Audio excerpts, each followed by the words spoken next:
Hello, അസ്സാം വലൈക്കും. ഞാനിന്ന് വന്നിട്ടുള്ളത് ഇളനീർ പുഡിങ്ങിൻ്റെ റെസിപ്പി ആയിട്ടാണ് കേട്ടോ. എനിക്ക് ഭയങ്കര ഇഷ്ടമുള്ളൊരു പുഡിങ്ങാണ് കേട്ടോ ഇത്. അപ്പോൾ അതിന് വേണ്ട സാധനങ്ങൾ എന്തൊക്കെയാണെന്ന് നോക്കാം. നമുക്കതിലേക്ക് ഇളനീരിൻ്റെ കാമ്പും വെള്ളവും വേണം, ചൈന ഗ്രാസ്, അതുപോലെ തേങ്ങാപ്പാൽ, പാല്, മിൽക്ക് മെയ്ഡ്, ഷുഗർ എന്നിവയാണ് കേട്ടോ അതിലേക്ക് വേണ്ടത്. അപ്പോൾ ആദ്യം തന്നെ നമ്മളൊരു പാത്രം എടുത്ത് അതിനകത്തേക്ക് നമ്മൾ ഇളനീരിൻ്റെ വെള്ളം ഒഴിച്ച് അതിൽ ചൈന ഗ്രാസ് മെൽറ്റ് ചെയ്യാൻ വെക്കുന്നുണ്ട് കേട്ടോ. ചൈന ഗ്രാസ് ഏകദേശം ഒരു 10 ഗ്രാം ആണ് ഞാനിവിടെ എടുത്തിട്ടുള്ളത്. ഇളനീരിൻ്റെ വെള്ളം ഏകദേശം ഒരു 1.5 കപ്പോളം ഞാനിവിടെ എടുത്തിട്ടുണ്ട് കേട്ടോ. അപ്പോൾ അതിലേക്ക് ഞാനത് ചൈന ഗ്രാസ് ഇട്ടിട്ട് ഒന്ന് ചെറിയ തീയിൽ വെച്ചിട്ട് ചൈന ഗ്രാസ് മെൽറ്റാക്കി എടുക്കുന്നുണ്ട് കേട്ടോ. ഒരു സ്പാച്ചിൽ വെച്ച് നമ്മൾ ചെറുതായി ഇളക്കി കൊടുക്കണം കേട്ടോ. നമ്മളത്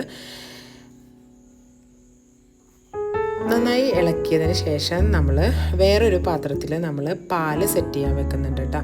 അപ്പോൾ പാല് ഏകദേശം ഒരു 1/2 ലിറ്റർ പാലാണ് ഞാനിവിടെ എടുത്തിട്ടുള്ളത്. 1/2 ലിറ്റർ പാല് ഞാൻ ഈ പാത്രത്തിൽ ഒഴിച്ചിട്ട് ചൂടാക്കി എടുക്കുന്നുണ്ട് കേട്ടോ.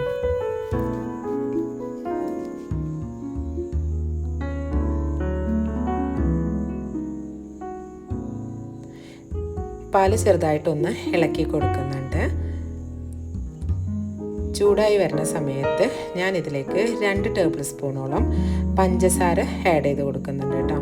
2 അല്ലെങ്കിൽ 3 ടേബിൾ സ്പൂണോളം നമുക്കിതിലേക്ക് പഞ്ചസാര ആഡ് ചെയ്ത് കൊടുക്കാം കേട്ടോ.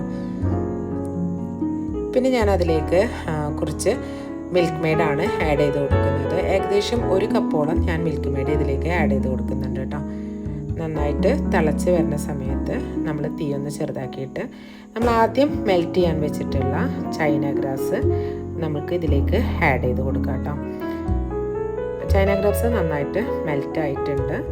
നമ്മളത് ഈ പാലിലേക്ക് ആഡ് ചെയ്ത് കൊടുക്കുകയാണ് കേട്ടോ ചെയ്യുന്നത്. ഒരു സ്പാച്ചിൽ വെച്ചിട്ട് നന്നായി ഇളക്കിയതിന് ശേഷം നമ്മളത് തീ ഓഫ് ആക്കുന്നുണ്ട്. അതിനുശേഷം നമ്മളതിലേക്ക് ഇളനീരിൻ്റെ പൾപ്പ് ഒന്ന് ക്രഷ് ചെയ്തെടുത്തതാണ്, അത് അതിലേക്ക് ആഡ് ചെയ്ത് നന്നായിട്ട് മിക്സ് ചെയ്ത് കൊടുക്കുന്നുണ്ട് കേട്ടോ.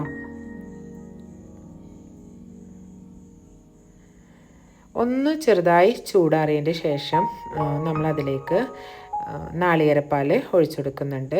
1-ാം പാലാണ് കേട്ടോ നമ്മൾ എടുത്തിട്ടുള്ളത്. ഏകദേശം ഒരു 1/2 ലിറ്റർ പാല് ഞാൻ ഇതിലേക്ക് ആഡ് ചെയ്ത് കൊടുത്തിട്ടുണ്ട് കേട്ടോ. നന്നായി മിക്സ് ചെയ്തെടുക്കാം. നല്ല ക്രീമി ആയിട്ടുള്ള പാല് വേണം നമ്മൾക്ക് ഇതിലേക്ക് ആഡ് ചെയ്ത് കൊടുക്കാൻ. അതിനുശേഷം നമ്മളതിലേക്ക് ഒരു സെർവിങ് ബൗളിലേക്ക് നമ്മളത് സെറ്റാക്കി കൊടുക്കുന്നുണ്ട്. എന്നിട്ടൊരു 4 മണിക്കൂറോളം നമ്മളത് ഫ്രിഡ്ജിൽ സെറ്റാക്കാൻ വെക്കുന്നുണ്ട് കേട്ടോ. അപ്പോൾ ഇത്രയേ ഉള്ളൂ. അപ്പോൾ ഇഷ്ടമായെങ്കിൽ എല്ലാവരും ഷെയർ ചെയ്യാനും സബ്സ്ക്രൈബ് ചെയ്യാനും ലൈക്ക് ചെയ്യാനും മറക്കരുത് കേട്ടോ. ഓക്കെ.